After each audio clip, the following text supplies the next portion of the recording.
सरकार ने निर्णय लिया है कि डीजल ट्रेन चलाना कैंसिल कैंसिल करो भाई, इसको कैंसिल करो। और ये डीजल इंजन में 15 साल की जान बाकी है, इन सबको अफ्रीका के देशों में बेच देंगे। भारत में सिर्फ और सिर्फ बिजली वाली ट्रेन चलेगी। इस पर द हिंदू कॉलमनिस्ट काफी नाराज हैं। इस नीति में उनको काफी खामियां दिखती हैं। हालांकि अभी तक रविश कुमार और ध्रुव राठी ने कोई वीडियो नहीं बनाया, लेकिन हमें यूपीएससी इंटरव्यू और मेंस के लिए कुछ मुद्दे तैयार करने हैं, तो समझते हैं।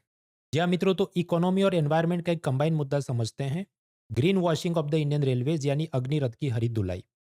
सरकार का अपना तर्क यह है कि देखो, रेलवे में डीजल वाले इंजन बंद कर देंगे तो ऑयल का इंपोर्ट कम हो जाएगा, पोल्यूशन कम हो जाएगा। क्रिटिक्स का ये कहना है कि जो हम ऑयल इंपोर्ट करते हैं उसमें से डीजल बनाते हैं, तो रेलवे तो मुश्किल से ये पूरे डीजल का 3% ही खाता है। आप ये पाई चार्ट देखिए कि ज़्यादातर जो डीजल की खपत है वो तो ट्रक के चलते, एग्रीकल्चर सेक्टर के चलते और बाकी एसयूवी और बाकी गाड़ियों के चलते है। रेलवे तो जिम्मेदार है भी नहीं। दूसरा, हमारे पास करीब 4000 डीजल इंजन है जिसमें अभी 15 साल की जान बाकी है, और सरकार ने कहा कि ये सबको अफ्रीका के देश में बेच देंगे, हम तो सिर्फ इलेक्ट्रिसिटी वाले इंजन चलाएंगे। अब यहाँ पर एक बड़ी तकलीफ है। भारत के अंदर ये जो ट्रेन के ट्रैक होते हैं, वो 2 ट्रैक के बीच जो चौड़ाई होती है उसको हम कहते हैं गेज। तो broad gauge, narrow gauge, metre gauge, ये सब चलता है।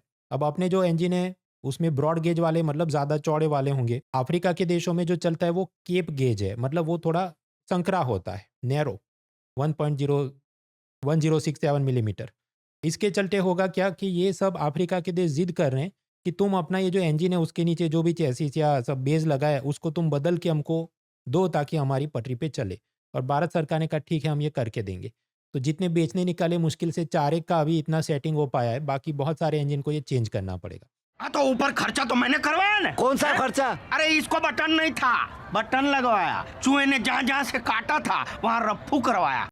तो ये जो सरकार सोच रही है कि अफ्रीका को बेच देंगे तो पूरा पैसा रिकवर नहीं हो पाएगा, क्योंकि एक तो हम सेकंड हैंड में बेच रहे हैं और दूसरा उसमें भी अपने को सब चेंजेस करके बेचना है। आगे हम ये इलेक्ट्रिसिटी वाले ट्रेन भी चलाएंगे, लेकिन वो बिजली पैदा कैसे होगी? बिजली ज़्यादातर भारत के अंदर 56% इलेक्ट्रिसिटी जनरेशन कोयला जलाकर थर्मल पावर प्लांट में पैदा की जाती है। अगेन ये सेम आर्ग्यूमेंट है सिमिलर टू इलेक्ट्रिक व्हीकल्स, कि इलेक्ट्रिक व्हीकल में आप पेट्रोल डीजल नहीं डाल रहे, पर वो बिजली जो बनी वो तो कोयला जला के बनी ना, तो प्रदूषण तो फिर भी है। यानी कि आप जो कर रहे हैं वो ग्रीन वॉशिंग है, आप बस एक ढोंग कर रहे हैं कि ये सब हरित है। दूसरा मुद्दा, भारतीय रेल को जो कमाई होती है करीब 1.5 लाख करोड़ से ज़्यादा, उसमें पैसेंजर सेगमेंट होता है और फ्रेट या कार्गो सेगमेंट होता है।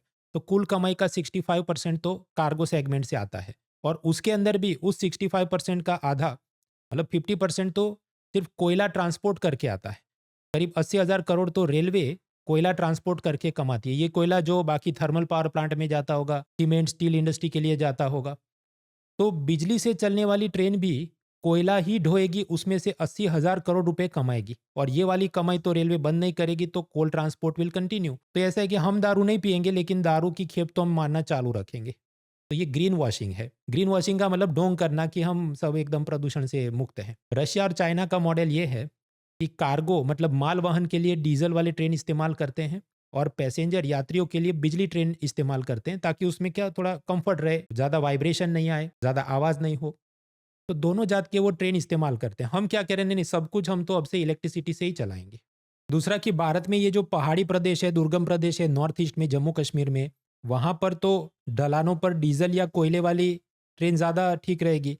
इलेक्ट्रिसिटी के खंभे लगा के वो सब चढ़ाना मुश्किल है, और सरकार को भी ये बात पता है। तो उन्होंने क्या बोला कि देखो 4000 डीजल इंजन है, उसके अंदर 2500 तो हम अभी भी चालू रखेंगे, क्योंकि एक हमारा स्ट्रेटेजिक नीड्स है, मतलब ये युद्ध हो जाए और सब इलेक्ट्रिसिटी चली जाए तो अब तो डीजल वाली चाहिए होगी। और दूसरा, डिजास्टर आपदा प्रबंधन के वक्त बिजली नहीं हो तो डीजल वाली चलाएंगे। तो मतलब 4000 डीजल इंजन सारे बंद नहीं करें, उसमें से 2500 तो अभी भी चालू रखेंगे, और बाकी वाले अफ्रीका को बेचने की कोशिश होगी। तो ये सब में 100% ग्रीन तो कैसे हुआ, जबकि सरकार प्रेस में और सब जगह क्या कैंपेन चला रही कि 100% इलेक्ट्रिक ट्रैक्शन हो गया, सारा हमने तो विद्युत का कर दिया।